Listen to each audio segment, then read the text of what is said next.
really pleased to introduce our keynote this morning, Kongjian Yu, who's the founder, professor, and dean of the College of Architecture and Landscape Architecture at Peking University. He's also a visiting professor at Harvard's Graduate School of Design. And many of you may know him as president and principal designer of the internationally known firm Turenscape. They've won awards all over. They've done projects all over the world in architecture, landscape architecture, and urbanism. They have a staff of over 600 people. Kongjian received his Doctor of Design at Harvard, as published widely, including The Beautiful Bigfoot, Landscape as Ecological Infrastructure, and The Art of Survival. Now, his work tries to reconstruct ecological infrastructure across scales and define a new aesthetics for an environmental ethic. And what I find particularly powerful in the work that he's been doing recently is this recognition that our species may be one of the most vulnerable on the planet right now, which gives this work a real urgency, that we are in fact undermining the very supports that we need. And I think, as we'll hear from his talk, this art of survival is really in some ways what geodesign is about. So please welcome Kongjian Yu. Thank you. Thank you. Well, Tom didn't mention that I was an intern 20 years ago on this campus. So thank you, Jack. I really is so grateful that for this opportunity 20 years ago, and also thankful for inviting me to come here to share my 20 years experience of using geodesign.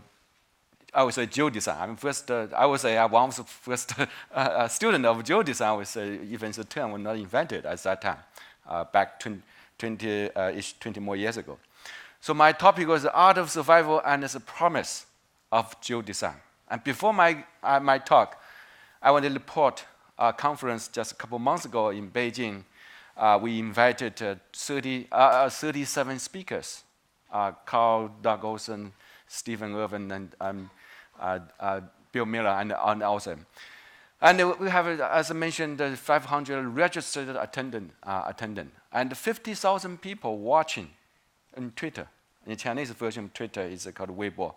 And here with ministers of education and chief planner from Chinese Ministry of Land Use Planning come here also.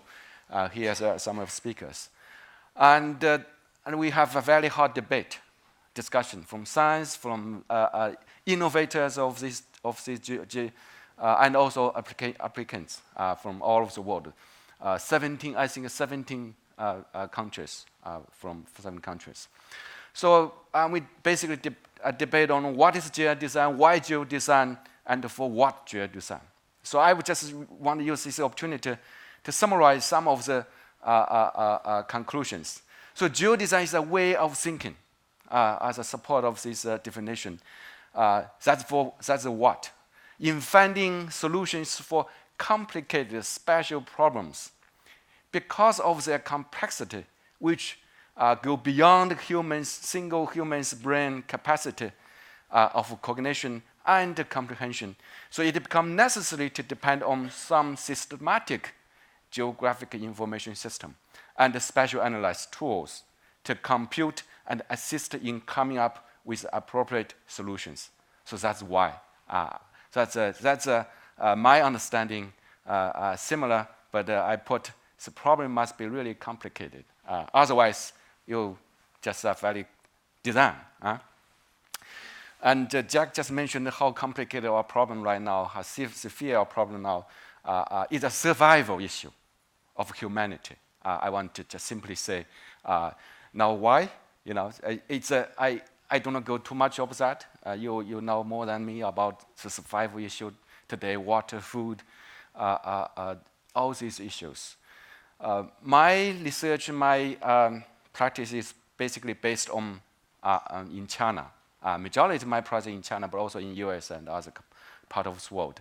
And I really feel that if we disappear, if the global survival issue, China will certainly be the first to suffer the survival issues. And this is not a new issue. Actually, it's not new. 5,000 years ago, in Yellow River Basin in China, have the same thing happen. A village, the whole village was buried under the mud.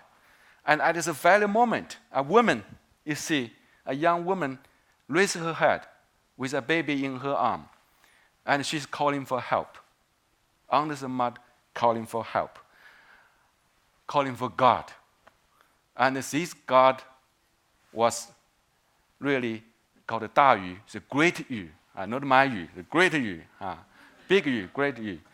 And who was the first person recorded in China who was able to use rules, use measures to measure the place, to measure the geographical information, and to be able to plan the land, where to build a city, where to cultivate, where to have a agricultural land.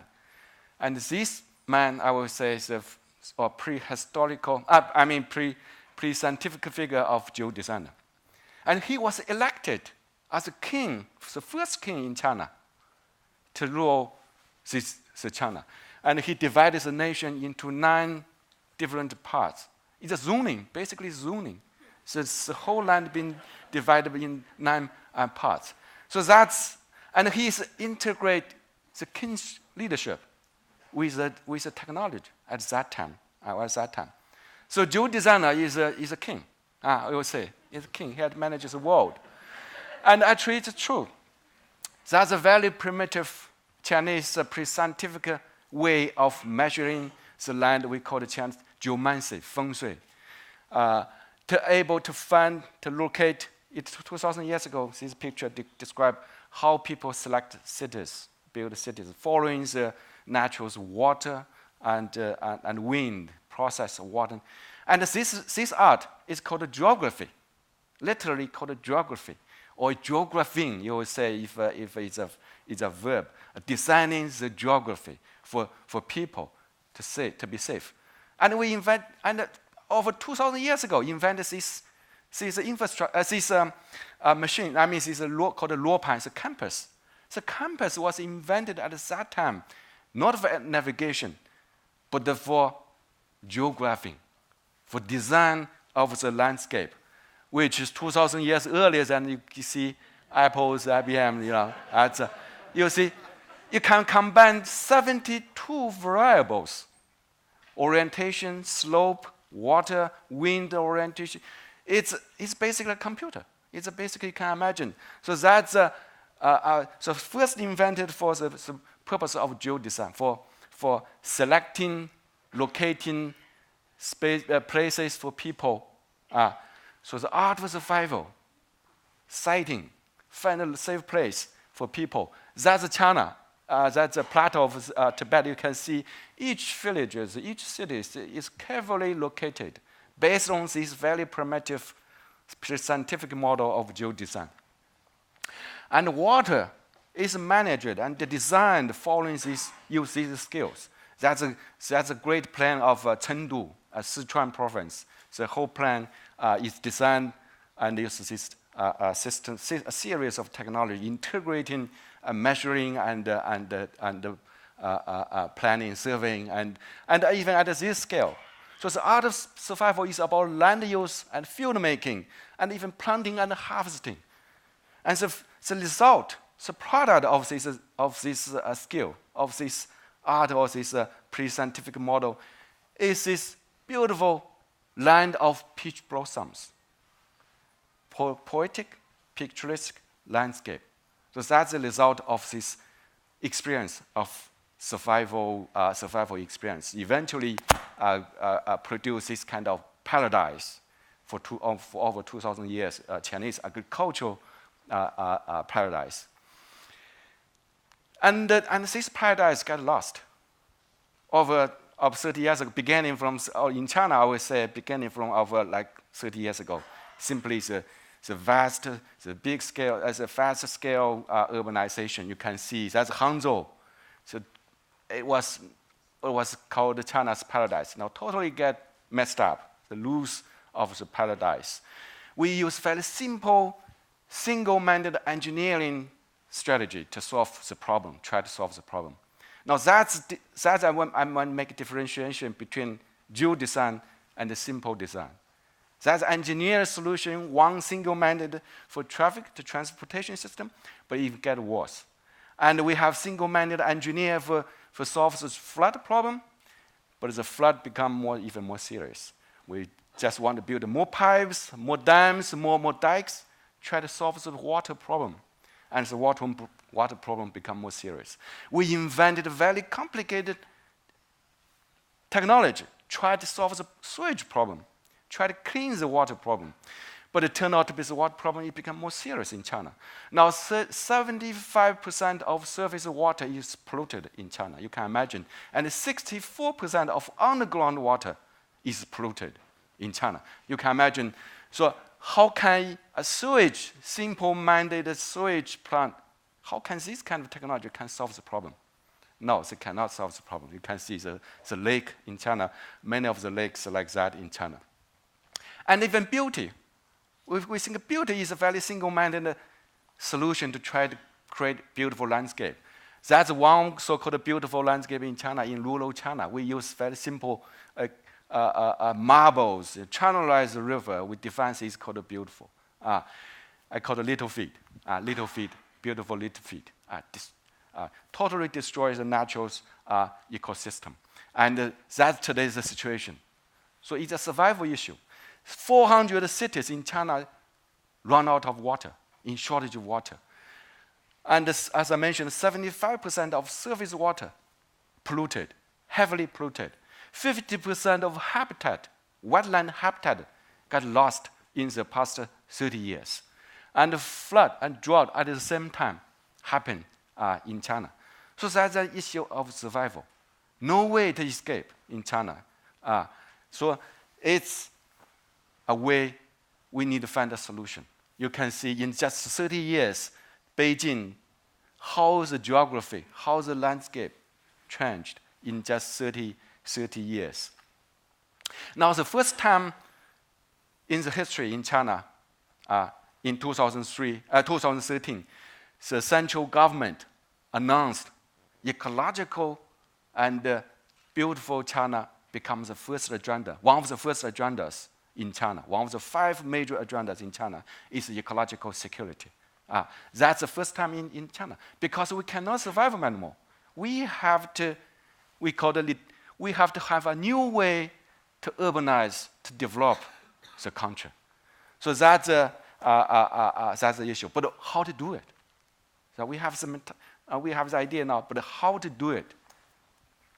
Geodesign will promise. I will show you how geodesign can actually solve this kind of problem. Reintegration and recovery of the art of survival. Design for an ecological infrastructure that provide multiple ecosystem services for alternative urbanization or urbanism. 2 levels. We're talking about integration. And I think systematic, integration, and complexity are the 3 major keywords for understanding geodesign. 2 levels of integration. The first level is a configuration between nature and man-made and human being, between nature and man. So it's a spatial planning to plan ecological infrastructure to create an ideal relationship between man and people, between man and nature. The second is transformative. It's a design for how to make the ecological infrastructure work and how make it look nice. So that I want to talk at the 2 levels of integration. The first level is a planning, spatial strategy across the scale. Must be across the scale, even the globe, from the global scale all the way, as Jack mentioned, to the backyard. So this is what we did in 2007, ecological security pattern in China. This is basically my application of dissertation at GSD at Harvard to apply at the largest scale in China to develop an ecological security system in China. And the basic tool, the method, which I will not repeat, this method is to basically find what's the minimum land use to be protected and to be integrated as an infrastructure, as an ecological infrastructure. It's a defensive, it's a goal game. It's basically a spatial game. The man and the nature, how can we balance these 2 together?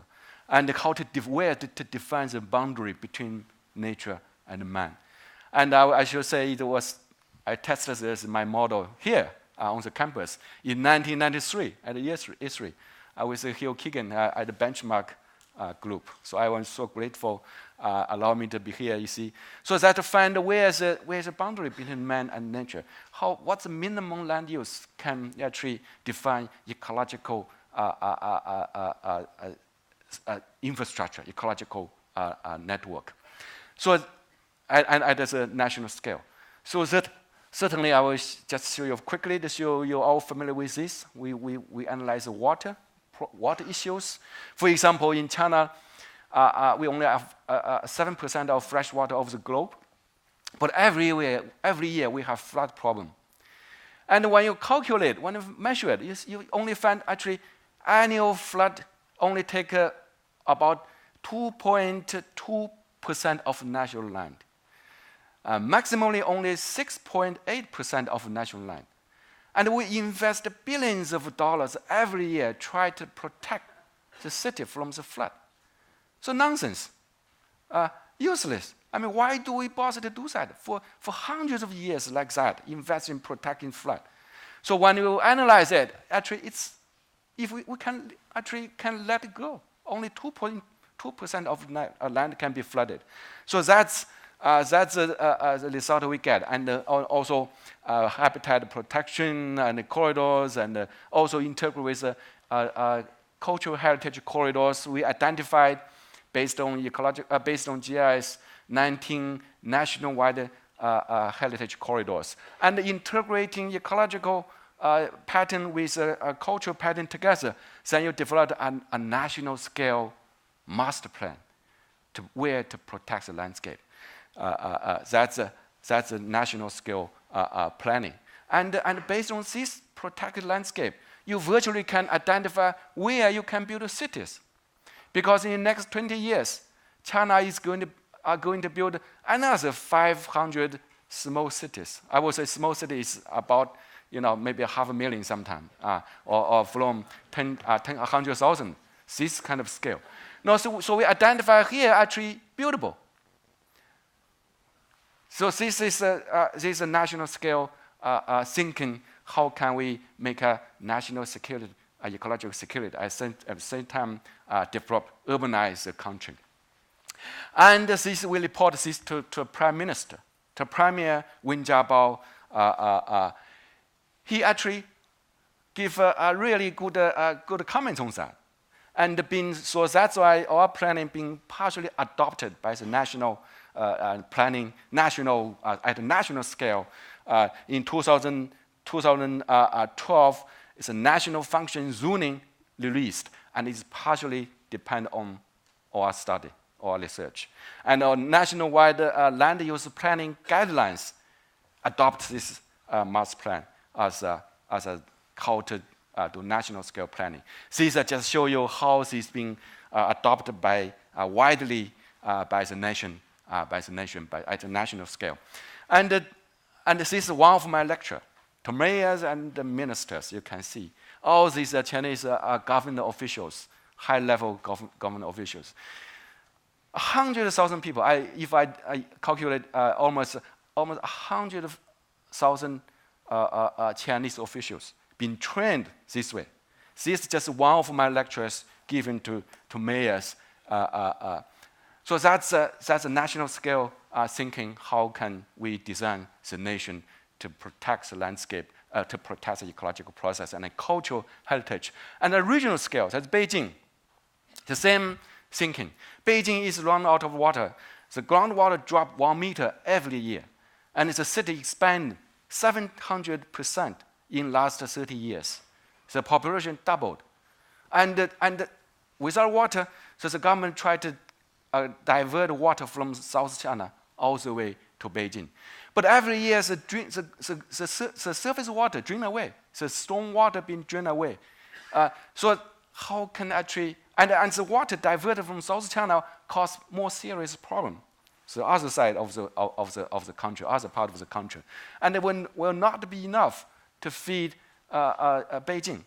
So why don't we preserve all this water from rainwater instead of drain away.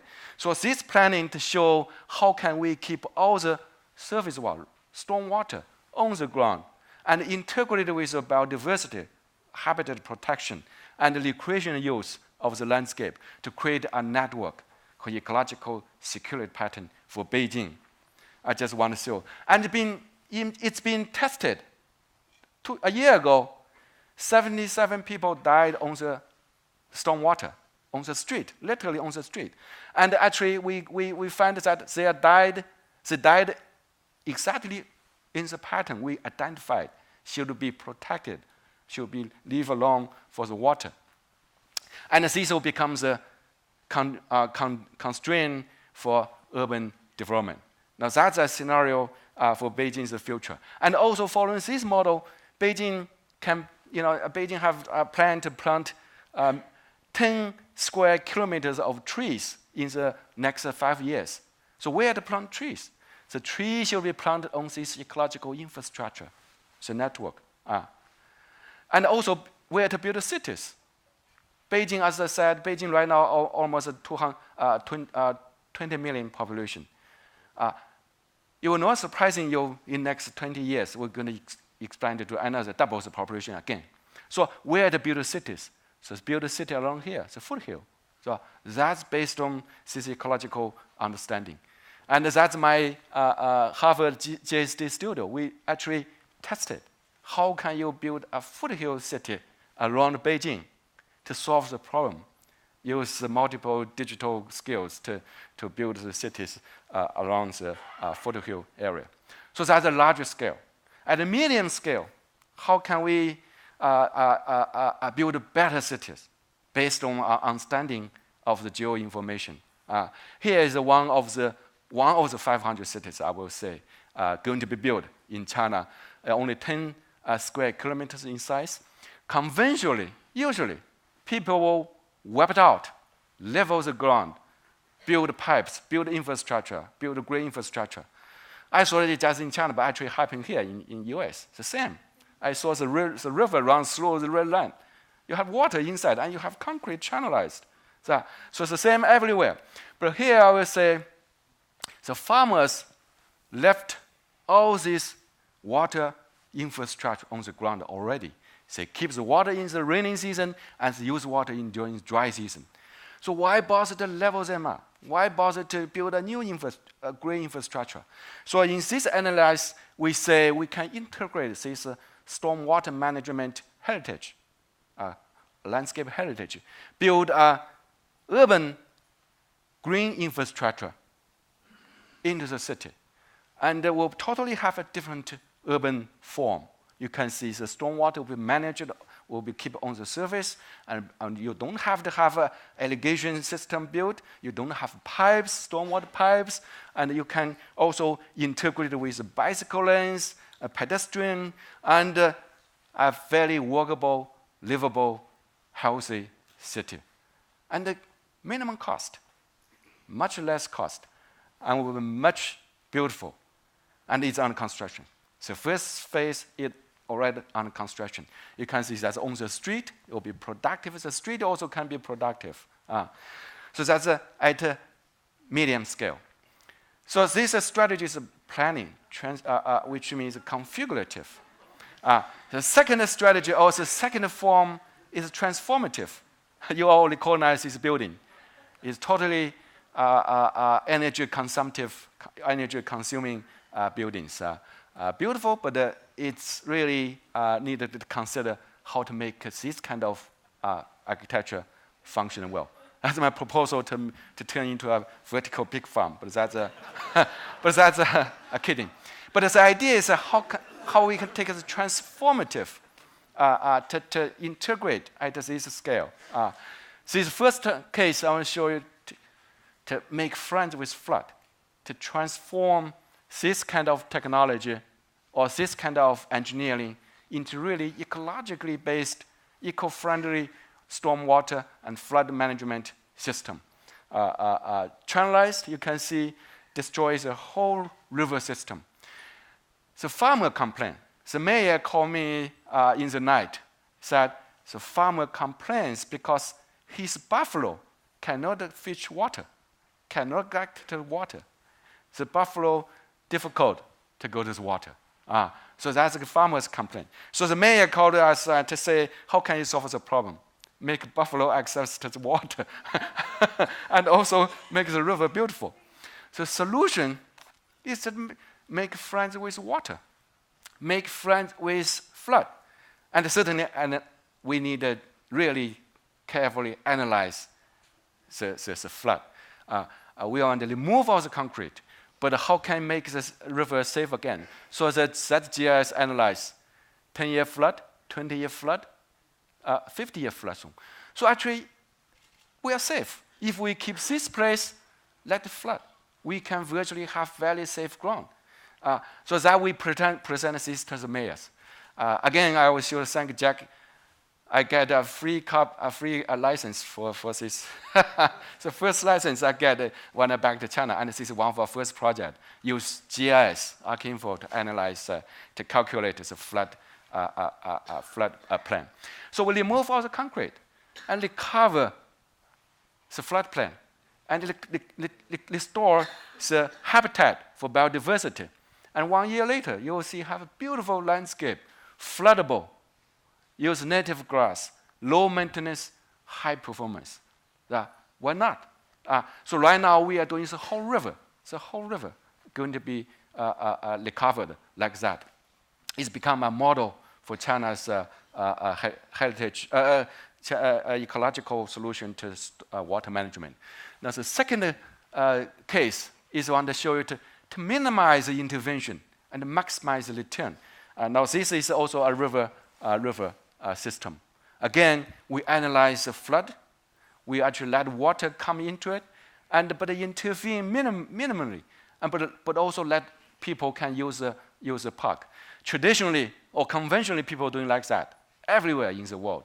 The engineer channelize the river, very simple idea, single-minded idea, and landscape doing this ornament to combine. That's combined together, but never integrate them together.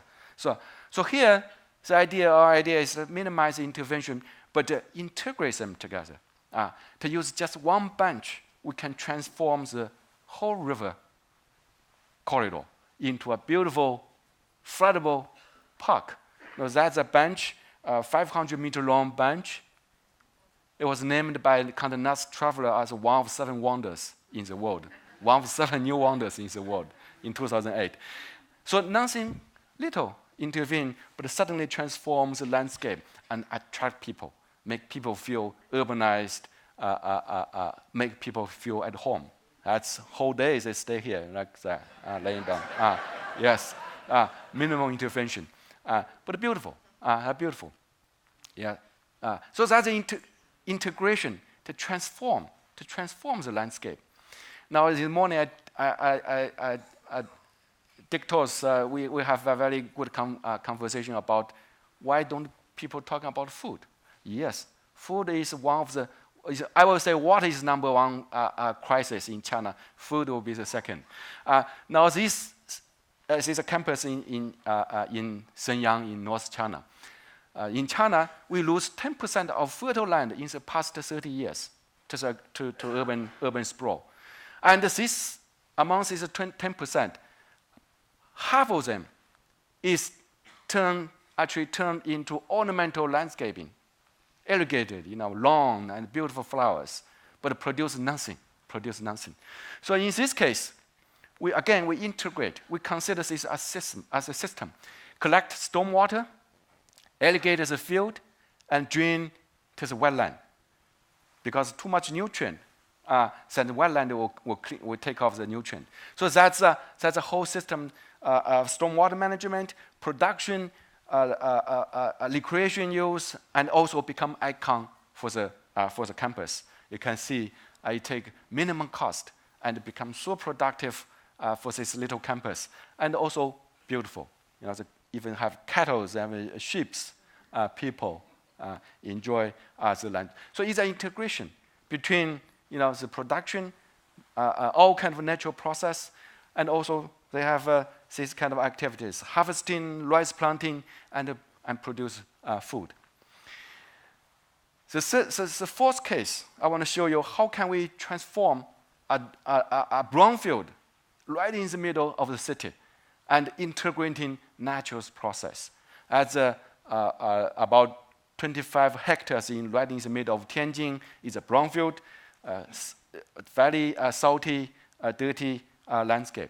The idea is to analyze how the different species adapt different pH values. So we learn from nature again to create these different depths of pond. So we thought the park is very simple to create 21 different depths of holes, pond, to catch the stormwater. Because the stormwater is acid and the soil is salty. So the mix to transform, to create different habitat, different pH value. Then you will allow different species to come out, create a native habitat right in the middle of the city. So first month it opened in 2008, 200,000 people visited the park in just 1 month. You can imagine minimum cost and low maintenance and beautiful, messy. There's a new aesthetics, but based on ecological senses, ecological environmental ethics. The fifth case, I want to show you, we can have an alternative solution to stormwater management. We don't have to channelize, we don't have to use pipes. We can just use our knowledge to have a wiser solution. So that's the situation every year you will see in China, in Beijing, in Shanghai, everywhere like that, flooded. But it's a park right in the middle of the city. We want to create a green sponge that will retain, purify, and recharge the aquifer, and also integrating people, the use of the people. Again, at this scale, the analytical tool of GIS is also functional because it is very subtle slope, very subtle elevation difference, and we virtually find that here is a lowland. So water can drain here, and so we learn from farmers, create very simple technology, use very simple technology, cut and fill, to create a green sponge at the periphery and leave center open, let water go into it. So that's a strategy to integrate the stormwater purification, retention, and habitat creation, and also for recreation use. That's a rendering. You can see above people use it. Underneath there's a stormwater management. It's built in just 1 year. It's built. That's a filtration system, dirty water, clean water, and cleaner, and recharge the aquifer. As I said, the groundwater dropped 1 meter every year. So you make use of stormwater as much as possible. Just that's 2012, that's 2013. You can see is a catalyst urban development around it. Just 1 year, skyscrapers come out because of this park. 1 year, as developed in the middle of the city. Even in the winter, you're surrounded by this high-rise development, and people can use this wetland park. You see, and now it becomes habitat for biodiversity. Many new species, many birds come to this area. So right in the middle. So it's an integration of all kinds of natural surfaces, habitat, remediation of stormwater, cultural recreational use, beautiful also at the same time. Low maintenance, underneath is stormwater, above people can use it. So it's an integration of all the process. Buildings go into it. So just some of the images you can see. This integration. All the people enjoy the wetland underneath. So what about 75% of sewage? The polluted water. How can you solve this problem? A sewage plant cannot solve this problem. Too expensive, costs more problem because they need the electricity to run it. It's so expensive. So we have a better solution. So landscape as an integral living system to cleanse the polluted water. That's from dirty water to clean water, 1 mile narrow strip of riverfront in Shanghai. Integration, systematic approach to solve this complicated problem. Again, that's important. So, that's an intensified wetland system to make a high performance and measurable. You can measure it, how much water can produce. It produces 2,400 cubic meter, 2,400 cubic meter of clean water. Can be used for 5,000 people daily, not daily. Only 3 hectares of wetland. So it's an intensified wetland system built to solve this problem. That's a pre-existing condition. That's the Huangpu River. You can see what bad situation it is. So again, integrating the art of survival skill from farmers. They know how to solve this problem. So we integrate this skill to use at urban situation, but integrate also other services like habitat creation, recreation use. That's a narrow strip. Cascade wall for aeration. You create oxygen in the water. That's built. You can see terraces for different species of plant to take off all the nutrients. As it runs through, all the water goes through it, and we can measure it actually, what species can take what kind of nutrient, and that's aeration system. Productive, also the landscape can be productive, produce food, water, and crystal clean water come out. Just every day produce 2,400 cubic meter of water. But one drop of water run 1 mile from the source to the end. So that become a replicable model for solve the problem across China. So everything can be productive, can be beautiful. The nutrient, actually, today we define pollution is actually nutrient for farmers.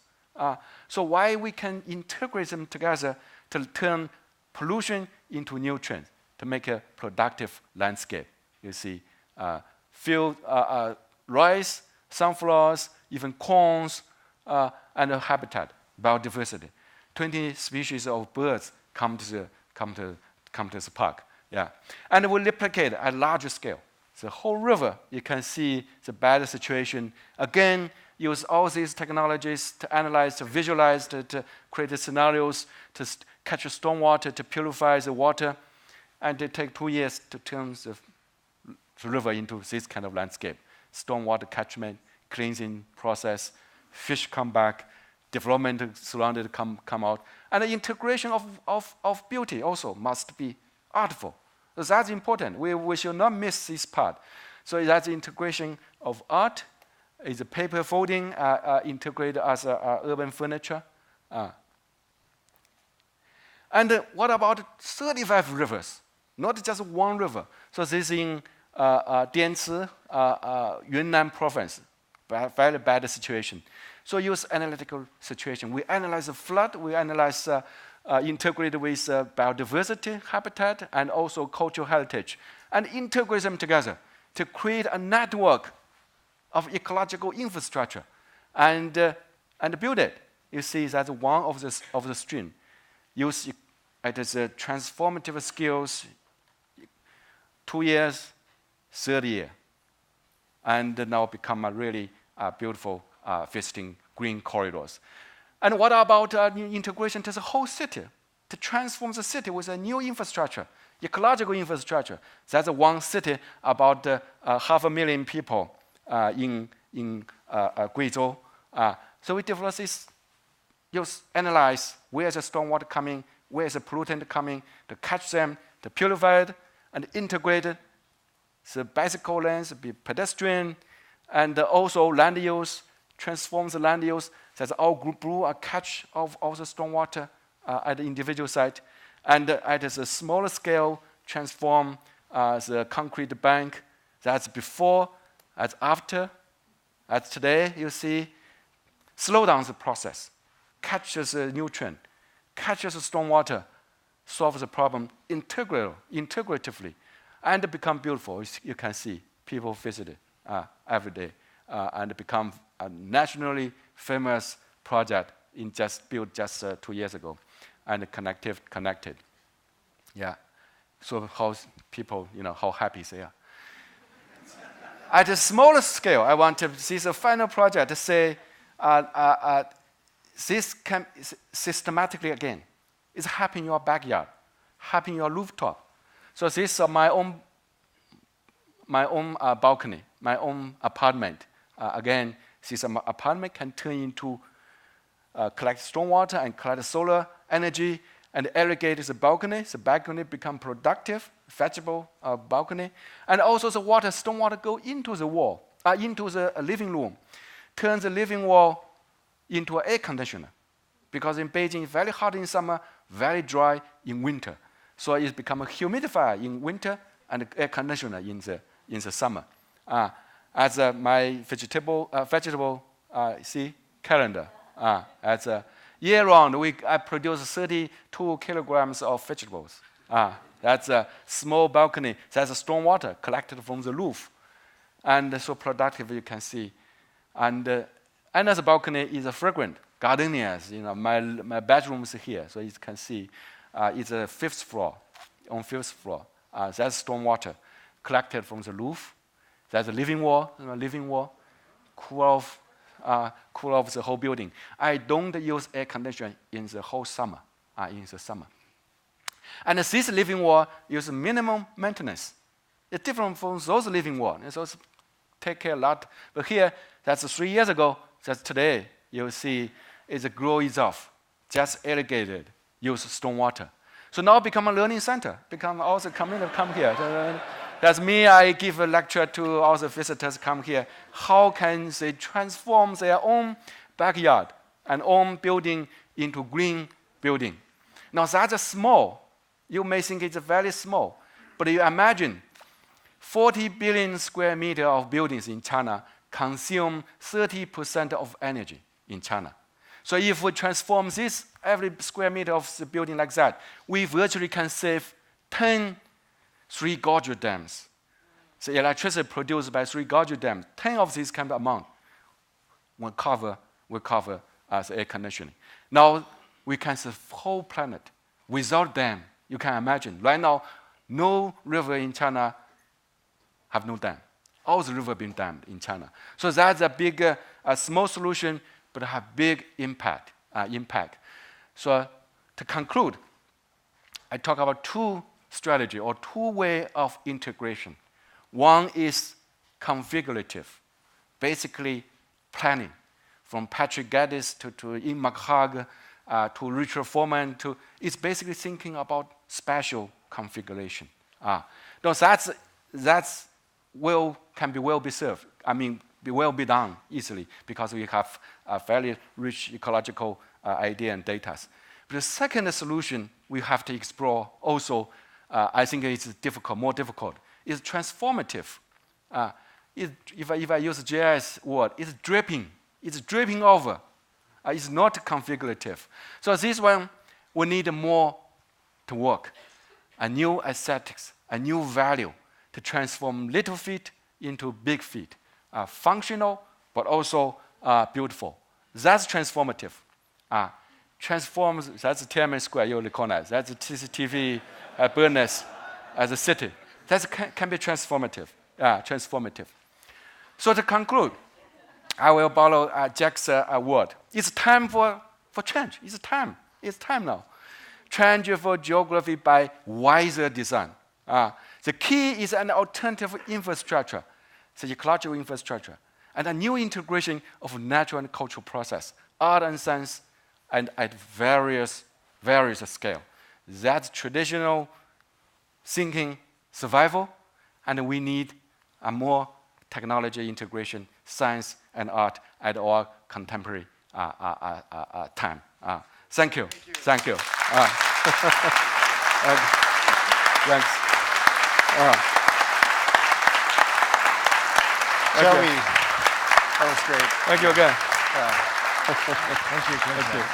Thank you. Jack, come on up. Have a seat. Amazing, both of you, amazing talks. Amazing. Yeah. Thank you. I'm sure I reflect what a lot of the audience is thinking is, how do you get all of this done? Realizing this and putting this into practice is incredible. How do you use GIS tools and geodesign as a way to convince clients and whole cities to do this. Yeah. Well, as I said, I should be grateful also for GIS here. It's the first package, a free package I get from from Esri. I should give more away. That's a good one.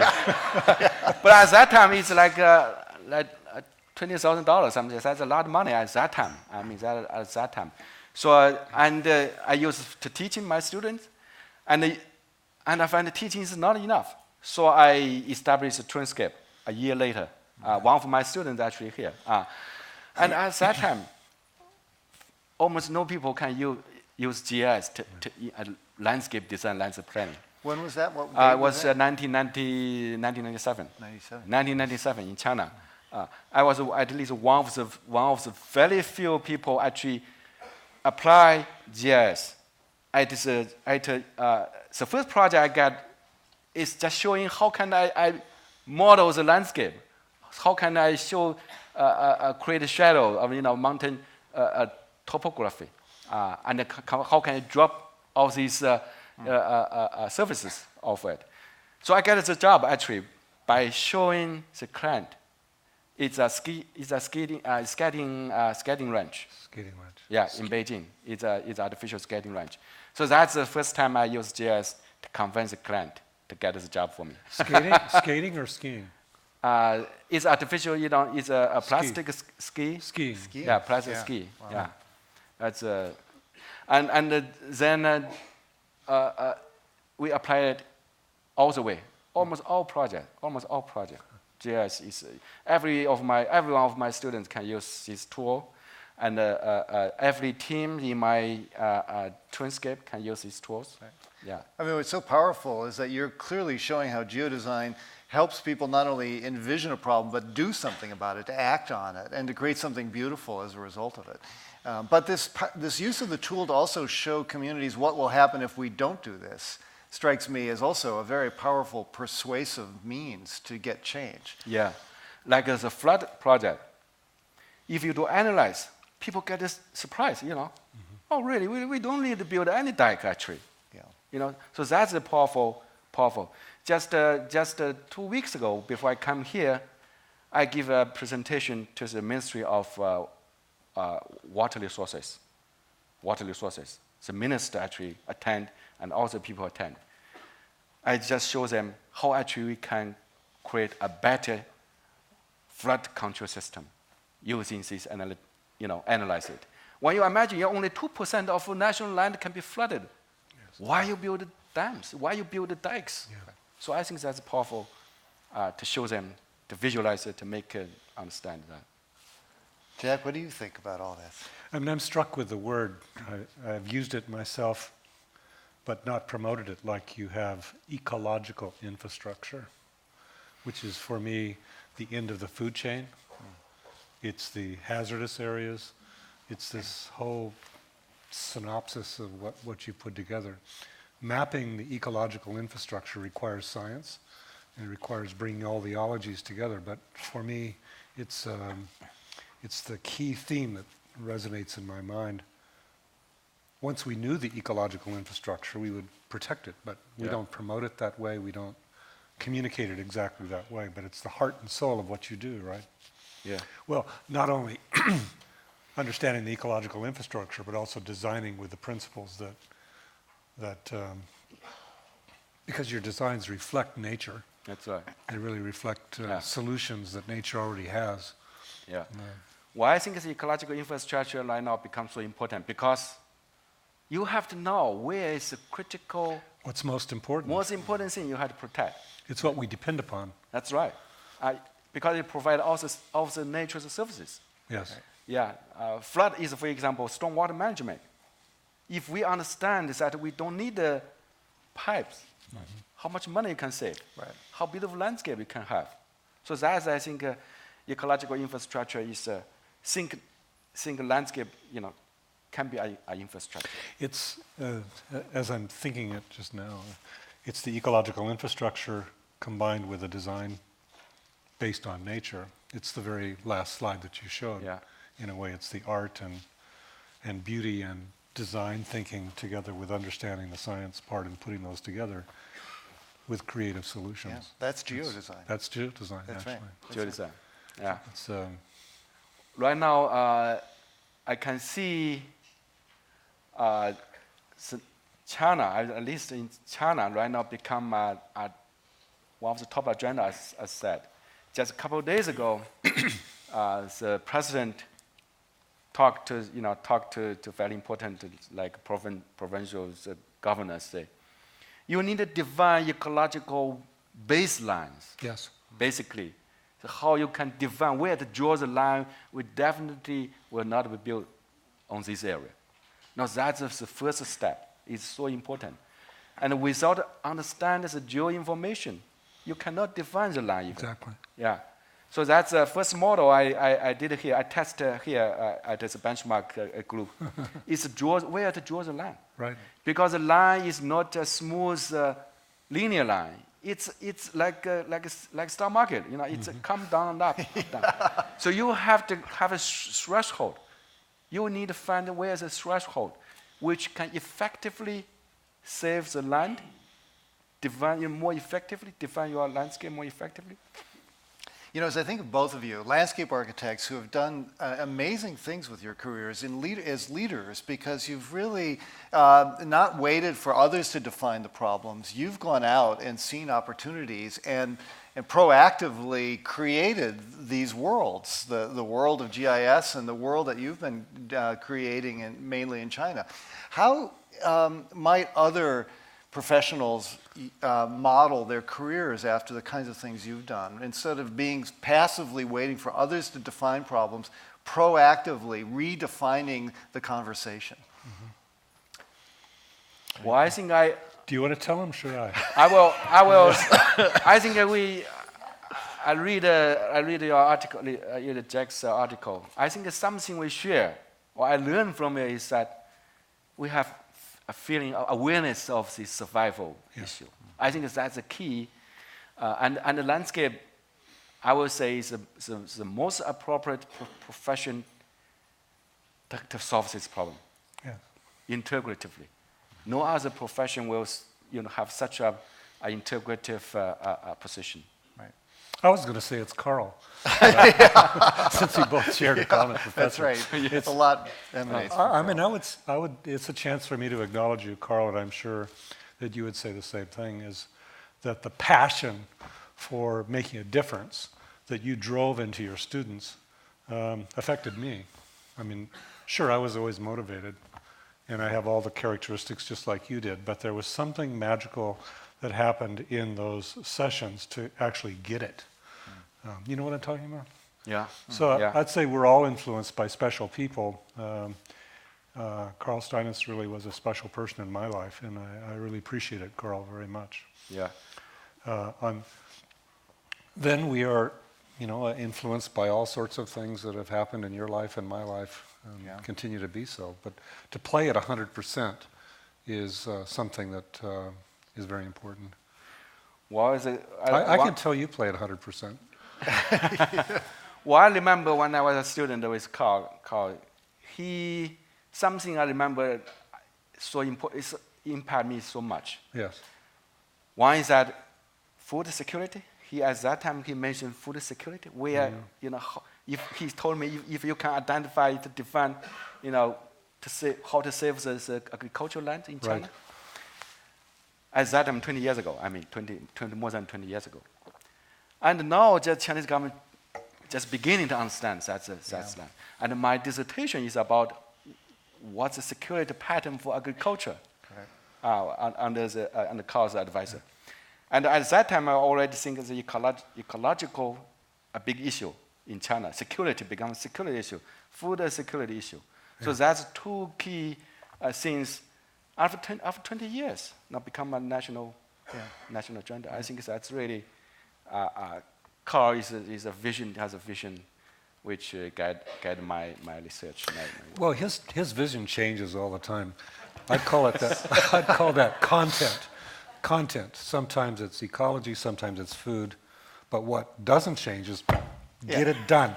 Work hard. you know, and leadership. And too, leadership. you Well, know? yes, we leadership. Yeah. I have a question. You know, your career and my career are quite different. I deal with something quite simple, which is technology No. and its evolution. Well, in a way it is. I can evolve and I can predict underlying tools. Your world is very different, and I mean, I'm humbled by it, frankly. How, considering the whole planet and what we must do in the next 10 and 20 years, I can think about how I can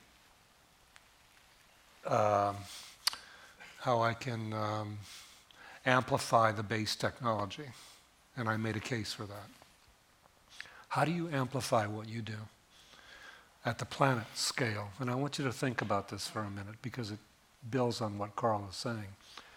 Is how do we develop that kind of spirit and that kind of implantation in thinking and design thinking and ecological thinking on the planet? How do you take it to scale? I mean, you know, as Bill Gates would say, I take computing to scale.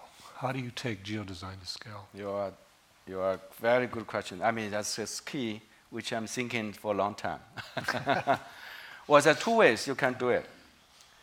I mean, right now we have 600 people. Sure. We keep growing some kind.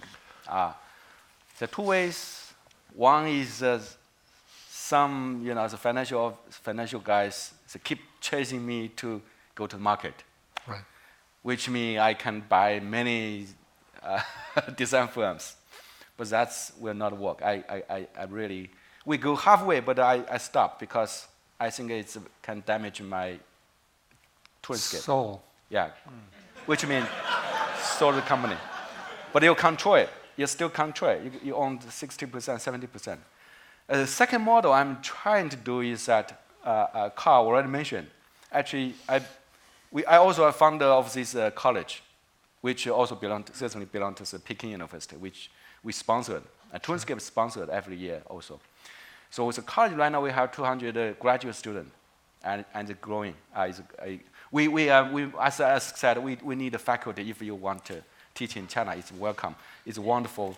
But certainly, that's another model is to build the Turenscape and the school as a